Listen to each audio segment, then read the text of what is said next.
একজন মুসলমান হিসেবে আরবি 12টি মাসের নাম জানা, আরবি বছর কখন থেকে শুরু হয়, কবে শেষ হয়, এগুলো আমাদের উপর জানা আমাদের উপর আবশ্যক। কিন্তু আমরা সবাই ঠিকই বাংলা নববর্ষ কবে হবে, পহেলা বৈশাখ কবে হবে, বাংলা 12 মাসের নাম এবং ইংরেজি 12 মাসের নাম, ইংরেজির প্রথম বছর, এই যে 31st নাইট নাম দিয়ে বর্তমানে যুব সমাজ, যুবক যুবতী অশ্লীল বেহায়াপনার গান বাজনার মাধ্যমে একটি কলঙ্কিত অধ্যায়, নতুন বছর তারা শুরু করে। কিন্তু দেখা যায় আমার ভাইয়েরা আরবি নববর্ষ কখন, আরবি বছর কখন থেকে শুরু, সেটা খুব একটা জানে না। এটা আমাদের বড় আফসোস, অভিভাবক হিসেবেও আমাদের জন্য আফসোস। কারণ আমরা দেখি আমাদের ছেলে সন্তানরা যখন ছোট্ট থাকে তখন আমরা প্রথমেই আমাদের সন্তানদেরকে আমরা ইংরেজি 12 মাসের নাম, জানুয়ারি, ফেব্রুয়ারি, মার্চ, এপ্রিল, এগুলো ঠুরুস্ত মুখস্থ করাই। বাংলা নববর্ষের নামগুলো আমরা মুখস্থ করাই।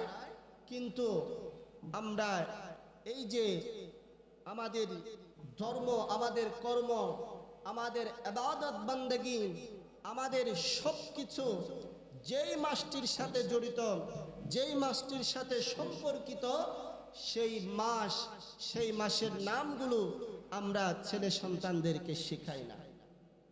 অথচ আমাদের মুসলমানদের প্রতিটা কর্ম আরবি মাসের সাথে সম্পর্কিত। আপনার নামাজের সময় বলেন, সূচি বলেন, আমাদের যাবতীয় ইবাদত কর্ম, ঈদে মিলাদুন নবী বলেন, ফাতিহা ইয়াজদাহুম বলেন, মুহররমের শুহাদায়ে কারবালা বলেন, এরপরে রজব মাস 27শে রজব খাজা গরিবে নওয়াজের উরুস, অর্থাৎ শবে কদর, শবে বরাত, আমাদের যত ইবাদত বান্দেগী আছে সব কিছু আরবি মাসের সাথে সম্পর্কিত। তারপরও আমরা আরবি মাস সম্পর্কে যথাযথ আমরা ওয়াকিবহাল নয়। হিজরি নববর্ষ এটা সূচনা হয়েছিল আমার নবীর হিজরতের মাধ্যমে। যেদিন আল্লাহর পেয়ারা মাহবুব নবী মক্কাতুল মুকাররমা থেকে মদিনাতুল মুনাওয়ারায় হিজরত করেছিলেন, তখন থেকে এই হিজরি সনের, হিজরি নববর্ষের সূচনা হয়। জোরে বলেন সুবহানাল্লাহ। তো তখন ইসলাম এত পরিপূর্ণতা পায় নাই, ইসলাম পরিপূর্ণ ধর্ম হিসেবে তখন প্রতিষ্ঠিত হয় নাই, যার কারণে তখন বছরের গণনার দিনগুলো আনুষ্ঠানিকভাবে কার্যকর হয় নাই। আল্লাহর নবী দুনিয়া থেকে পর্দা করার পরে যখন হযরত সৈয়দনা ফারুক আজম রাদিয়াল্লাহু তাআলা আনহুর সময়কাল এসেছে, ওনার খেলাফতের সময় এসেছে, যখন উনি খেলাফতের দায়িত্ব পেয়ে শাসন ব্যবস্থা পরিচালনা করছে, তখন ইসলামের পরিপূর্ণ প্রচার ঘটেছিল। ইসলাম চারিদিকে মক্কা নগরীর যত আরব ভূখণ্ড ছিল সবখানে বিস্তৃতি লাভ করেছে। তখন হযরত সৈয়দনা ফারুক আজম, যিনি অর্ধজাহানের খলিফা ছিলেন, তখন ওনার একার পক্ষে পুরো সকল সাম্রাজ্য পরিচালনা করা সম্ভব হচ্ছে না। তখন উনি কি করলেন, বিভিন্ন প্রদেশে বিভিন্ন গভর্নর নিযুক্ত করেন। সুবহানাল্লাহ।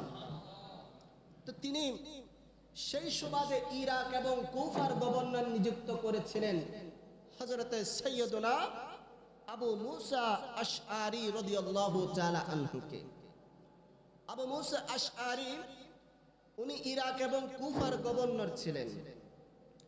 সৈয়দনা ফারুক আজম উনি যখন একজন গভর্নর, আর ইনি হচ্ছেন একজন খলিফা, খলিফা গভর্নরের কাছে বিভিন্ন চিঠিপত্র পাঠাতেন, বিভিন্ন দেশের অবস্থা নিয়ে বিভিন্ন কাজকর্ম করার আদেশ দিয়ে।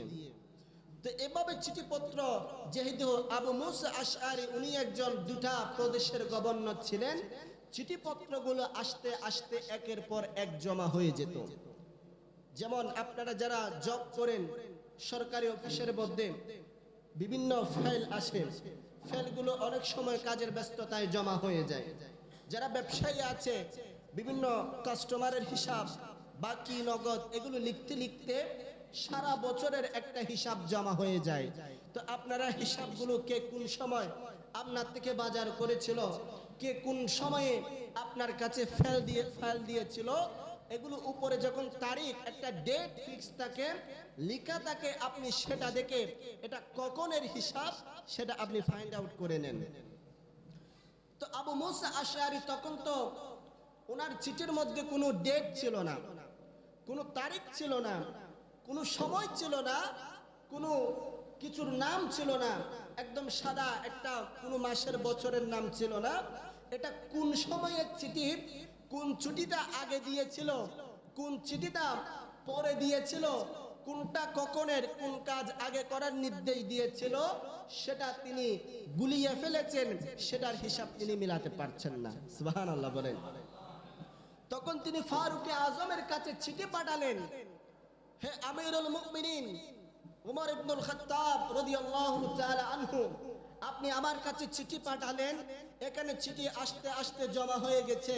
এখন আমি আবু মুসা আশআরীর পক্ষে কোন চিঠিটা আগে এসেছে, কোনটা আপনি আমাকে কোন কাজটা আগে করার নির্দেশ দিয়েছেন, সেটা ফাইন্ড আউট করা, সেটা কোন সময়ের সেটা ফিক্স করা আমার পক্ষে সম্ভব হচ্ছে না। আপনি যদি একটা বছরের গণনার দিন আপনি যদি শুরু করতেন, চিঠিপত্রগুলো এবং যত দলিল দরখাস্ত আছে সেগুলোর মধ্যে একটা তারিখ লিখার ব্যবস্থা করতেন, তাহলে এগুলো আমাদের জন্য কোন সময়ের চিঠিগুলো সেটা খুঁজে নিতে আমাদের জন্য সহজ হতো। জোরে বলেন সুবহানাল্লাহ।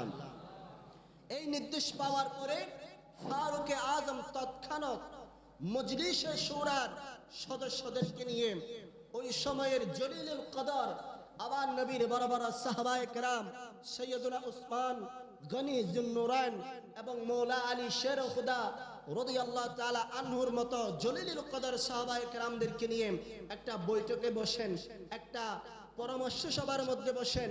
এখন তিনি বলছেন, আবু মুসা আশআরী তো এই প্রস্তাব দিল, একটা বছর গণনার দিন শুরু করার জন্য বলেছিল, এখন আপনারা কি বলেন, আপনারা কোন মাস থেকে আরবি বছর গণনা শুরু করব? তখন এক একজন এক এক প্রস্তাব দিতে লাগলো। কেউ বলছেন শাবান মাস থেকে কেউ শুরু করুন, কেউ বলছেন যেহেতু রবিউল আউয়াল মাসে আল্লাহর নবীর শুভ আগমন হয়েছে, রবিউল আউয়াল মাস থেকে শুরু করুন। আবার কেউ বলছেন রজব মাস থেকে শুরু করুন। এভাবে এক একজন এক এক প্রস্তাব দিচ্ছেন, কিন্তু ফারুকে আজম তিনি কারো প্রস্তাব মানে নাই। তিনি বলছেন না না, এগুলো কোনোটাই হবে না। যেই মাসে আল্লাহর নবী মক্কাতুল মুকাররমা থেকে মদিনাতুল মুনাওয়ারা হিজরত করে গিয়েছিল, সেই মাসকে হিজরি নববর্ষ হিসেবে গণনা করা হবে। জোরে বলেন সুবহানাল্লাহ। তখন বলা হচ্ছে সাহাবায়ে কেরাম, কেন এই মাসকে কেন হিজরি নববর্ষের আপনি দিন হিসেবে গণনা করবেন? তখন ফারুকে আজম বলছে, এই সময়কে, এই মাসকে আমি হিজরি নববর্ষের প্রথম বছর হিসেবে গণনা করছি এই জন্য, কারণ আমার নবী যখন সৈয়দনা সিদ্দিক আকবর রাদিয়াল্লাহু তাআলা আনহুকে এসে বললেন, ও আবু বকর তুমি প্রস্তুত থাকিও, আমি আল্লাহর হুকুমে মক্কাতুল মুকাররমা থেকে মদিনাতুল মুনাওয়ারা হিজরত করব। তখন সৈয়দনা সিদ্দিক আকবর বলেন, ইয়া রাসূলুল্লাহ, আমি কি আপনার সাথী হতে পারবো? আমি কি আপনার হিজরতের সঙ্গী হতে পারবো? তখন রাসূল আরবি সাল্লাল্লাহু আলাইহি ওয়াসাল্লাম বলেন, হে আবু বকর, তুমি আমার হিজরতের সাথী, তুমি আমার সফরের সঙ্গী, তুমি আমার দুনিয়ার সাথী, তুমি আমার কবরের সাথী, তুমি আমার বেহেশতের সাথী। জান্নাতের মধ্যে আমি নবী হব প্রথম, আর তুমি সিদ্দিক আকবর হবে দ্বিতীয়। জোরে বলেন সুবহানাল্লাহ। তখন সিদ্দিক আকবর এই খুশিতে আত্মহারা হয়ে হিজরি নববর্ষের পহেলা মুহররম তিনি উকাজ মেলার মধ্যে গেলেন। সেখানে গিয়ে দুটি উট ক্রয় করলেন। একটার নাম ছিল কাসওয়া, আর একটার নাম ছিল আদবা। দুটি উট তিনি ক্রয় করে এনেন, আল্লাহর নবীর খেদমতে দুটা উট উপহার হিসেবে দিলেন। জোরে বলেন সুবহানাল্লাহ। এই দুই উটের মধ্যে থেকে কাসওয়া নামক উট এটা আমার নবীকে দুনিয়াবি হায়াতে যতদিন ছিল আমার নবী ওই কাসওয়া উটের মধ্যে দিয়ে চলাফেরা করত, আরোহণ করত। তখন আল্লাহর নবী শুধু তাই নয়, হাদিসে মুবারকার মধ্যে এসেছে আমার নবী কাল কিয়ামতের ময়দানে, হাসরের ময়দানে এই কাসওয়া নামক উটের উপর চড়ে হাসরের ময়দানে উঠবেন। জোরে বলেন সুবহানাল্লাহ। আর আদবা নামক যে উটটা নিয়েছিলেন, এই উটের মধ্যে থাকবেন বিবি ফাতেমা রাদিয়াল্লাহু তাআলা আনহা। সৈয়দনা ফারুকে আজম রাদিয়াল্লাহু তাআলা আনহু বলেন, এই সিদ্দিকে আকবরের হিজরতের এই ঘটনাকে আমি স্মরণ করে রাখার জন্য, যেহেতু আমার নবীর হিজরত ওই পহেলা মুহররম থেকে শুরু হয়েছিল, সেই ঘটনাকে কেন্দ্র করে ফারুকে আজম বলেন হিজরি নববর্ষ সূচনা হবে পহেলা মুহররম থেকে। জোরে বলেন সুবহানাল্লাহ।